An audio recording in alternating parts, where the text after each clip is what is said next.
मनीष गवई जी, आज जो सावित्रीबाई फुले जी का जन्म दिवस है, उसका तमाम जनता को क्या संदेश देना चाहेंगे? सबसे पहले तो मैं आपके चैनल खोज खबर को बहुत बहुत बधाइयाँ देना चाहूँगा कि एक महिला पत्रकार के रूप में आज आपने सावित्रीबाई फुले के जीवन को, उनके विचारों को फिर से अपने पत्रकारिता के माध्यम से लोगों के सामने रखने का प्रयास किया। एक सराहनीय एक आपका प्रयास यह रहा है। मैं माता रमाई जी को कोटि कोटि नमन करता हूँ। जिस माता ने सही मायने में इस देश में महिला विकास की नींव रखी, ऐसी सावित्रीबाई फुले के आज जन्मदिन के अवसर पर मैं देश की तमाम महिलाओं को हार्दिक बधाई देना चाहता हूँ। आज सावित्रीबाई फुले अगर पुणे के भिडेवाड़ा में 1848 में पहली महिलाओं की स्कूल नहीं निकालती, देश में आज राष्ट्रपति का पद श्रीमती प्रतिभा पाटिल को कभी नहीं मिलता। देश का जो हवाई जहाज है वो महिलाएं कभी नहीं चला सकती। देश के प्रशासनिक पोस्ट पर जो महिलाएं बैठी है वो बैठ नहीं पाती, क्योंकि ऐसी व्यवस्था से लड़ने का काम सावित्रीबाई फुले ने किया। और देश में प्रथम 5 महिलाएं, जिसमें फातिमा शेख, मुक्ता साळवे, ऐसी महिलाओं को पढ़ाकर वो 5 की 50 से 5 50 लाख, 50 लाख से 5 करोड़, 5 करोड़ से 50 करोड़ ऐसे करके आज देश में जो महिलाओं को सम्मान और इज्जत मिल रहा है वो सावित्रीबाई फुले के माध्यम से ही मिल रहा है।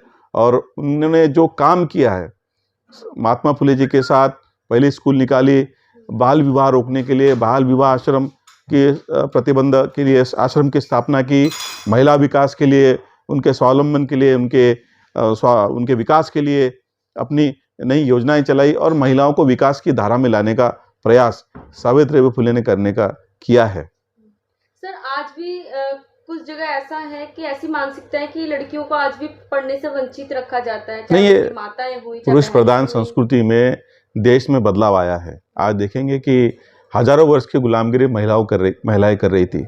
मैं आपके चैनल के माध्यम से ये भी बताना चाहूँगा कि डॉक्टर बाबा साहब अम्बेडकर जी ने महिला विकास की बात की थी। जब बाबा साहब अम्बेडकर कानून मंत्री थे तो महिलाओं के विकास के हित में उन्होंने महिला विधेयक प्रस्तुत किया था, हिंदू कोड बिल के नाम से, जो कि वहां गिरा।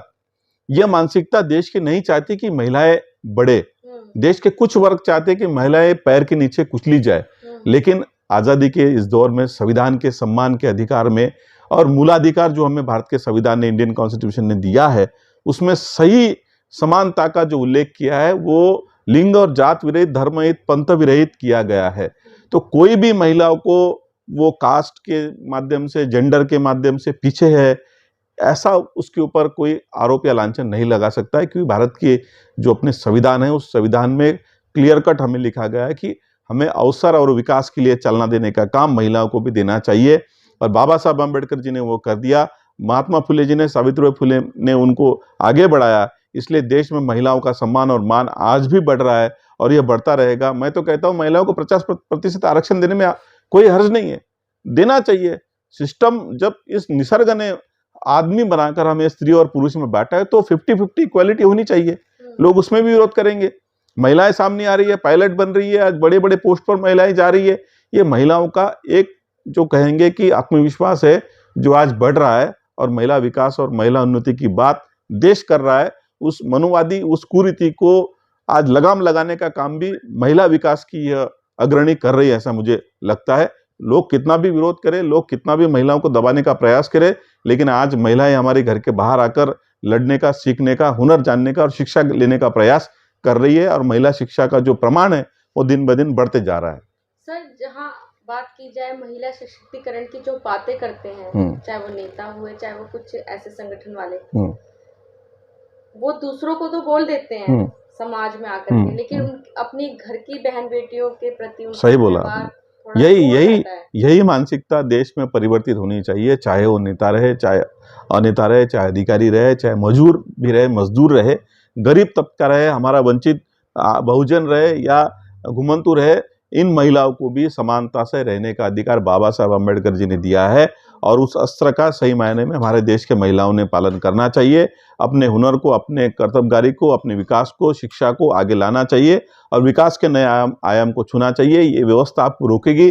संघर्ष आपको अभी भी करना है, पहले भी आपने किया है, आज भी आपको संघर्ष करना पड़ेगा। और संघर्ष करके ही जो हमें सुख मिलता है या हमें जो सक्सेस मिलता है वो सही मायने में देश के लिए आदर्श होता है। देखेंगे कि सही मायने में देश में महिला विकास की जो बात आज हम कर रहे हैं, आज देश की फाइनेंस मिनिस्टर महिला है, देश का अर्थकारण महिला चला रही है, देश के राष्ट्रपति पद पर प्रतिभा पाटिल विराजमान हो चुकी है। ये बड़ी बात में देश के सभी जो हवाई जहाज आप देखेंगे महिलाएं उड़ा रही है। तो ये महिला विकास की ओर एक नया परचम जो है महिलाओं ने स्थापित किया है। आज देखेंगे आप एयरवेज पर महिला जा रही है, जो कभी साहस नहीं कर पा रहे थे। साहित्य के क्षेत्र में, किताब के क्षेत्र में नोबेल पुरस्कार महिलाओं को मिल रहा है। तो ये सब बातें जो है आज महिला विकास के लिए सही मायने में हो रही है, वो आनंद की बात है। और ये हमने घर से ही लागू करना है। हमारे घर में जो संस्कार है उसको बदलना चाहिए। हमारी जो पुरानी संस्कृति है वो महिलाओं के अधिकार की संस्कृति रही है, उस संस्कृति को हमने फिर से जगाना चाहिए। और महिला विकास की बात करके हमें देश के विकास में महिलाओं ने भी योगदान देना चाहिए। यह सोच देश के हर एक नागरिक ने देनी चाहिए और महिलाओं को भी सम्मान देना चाहिए। मेरी बात है सम्मान देने की, चाहे वो बीवी रहो या बहन रहो या हमारे कोई बाजू की पड़ोसन की एक लड़की या कोई औरत क्यों ना हो, हम उसे सम्मान क्यों नहीं दे पा रहे हैं? हम देने के लिए, हाँ, कहीं ना कहीं हमें वैसे मिलते हैं। हम हमारी घर के औरतों को भी हम किस तरह से व्यवहार कर रहे हैं, ये भी महिला। आपने बहुत सही प्रश्न किया कि आज हमने ये भी सोचना चाहिए कि हम बाहर तो महिला विकास की बात करते हैं, लेकिन घर में हमारे जब किसी को आवाज देना है, किसी से काम करना, तो हम उसे थर्ड लैंग्वेज में यूज करके बात करते हैं। तो ये भी जो है इक्वलिटी आने की आवश्यकता आपके चैनल के माध्यम से मैं दर्शकों से कहना चाहूंगा कि अगर सावित्रीबाई फुले को सही मायने में वंदन करना है तो आपको घर से महिलाओं का सम्मान करने की सीख लेनी चाहिए। आपको नहीं लगता कि जो संस्कार कहीं ना कहीं जो पुरुषों में भी होने चाहिए वो नहीं है? कुछ पुरुषों में वो संस्कृति ऐसी रही है कि जो पुरुष है वो पावरफुल है, भाई महिलाएं भी पावरफुल है। आज देखेंगे झांसी की रानी ने लड़ाई लड़ी है, देश के स्वतंत्रता के संग्राम में महिलाओं ने योगदान दिया है, देश के विकास की बागडोर महिलाओं ने संभाली है। इस देश की पहला महिला प्रधानमंत्री इंदिरा गांधी जी रही है। यह नहीं कि आप नहीं महिला है तो कुछ कर नहीं पाएगी, नहीं वो आगे नहीं बढ़ा पाएगी। ये मानसिकता जो है ये सही मायने में ये हमारे देश के, हाँ, रोका जाता है कि रात को निकलो नहीं, क्यों आप 7 बजे के बाद निकल रहे, क्यों? महिलाओं को भी स्वतंत्र फ्रीडम है, वो भी अपनी भावनाओं को एक्सप्रेस कर सकती है। उसको भी खेलने कूदने का, या होटल में वो खाना खाना चाह रही है, वो अपने दोस्तों के साथ जाना चाहिए, लेकिन उसको कुछ हद तक अपनी नियंत्रणता के साथ में रखकर भी ये सब बातें उसने करनी चाहिए। और समाज ने भी उसे एक्सेप्ट करना चाहिए कि अगर 12 बजे लड़की अपने को रोड पर दिख रही है तो किसी काम से अगर आई है या किसी विषयवश वो बाहर निकली है, तो ये भी समाज की मानसिकता ने सोचना चाहिए कि वो भी महिला है, वो भी औरत है, उसका भी कुछ काम होगा, वो भी किसी कारणवश बाहर आई है। ये सोच बदलने की आवश्यकता मैं आपके चैनल के माध्यम से कहना चाहूंगा। लास्ट में क्या कहना चाहेंगे तमाम जनता को? मैं जनता को कहना चाहूंगा कि देखिए, हम सब महिला के इतने ऋणी हैं, इतने आभारी है कि कोई एक माँ ने हमें पैदा किया होता है, और 9 महीने कष्ट सहन करके जो महिला हमें इस युग में लाती है, उस महिलाओं का सम्मान करने की थोड़ी सी जो अपने संस्कार में बदलाव करने की आवश्यकता है, वो अगर हमने कर दिए तो आज देश अपने विकास के नए परचम को सही मायने में छुएगा, ऐसा मैं इस माध्यम से कहता हूँ।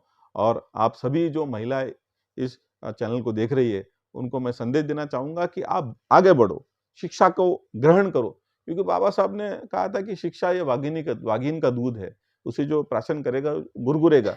तो सारी महिलाओं ने ये सोचना चाहिए कि हमें आगे बढ़ना है, ना कि हम महिलाएं करके पीछे रहेंगी। ये सोच बदल कर नई सोच को अपनाना चाहिए, ऐसा मैं आपके चैनल के माध्यम से आप सभी दर्शकों को कहता हूँ।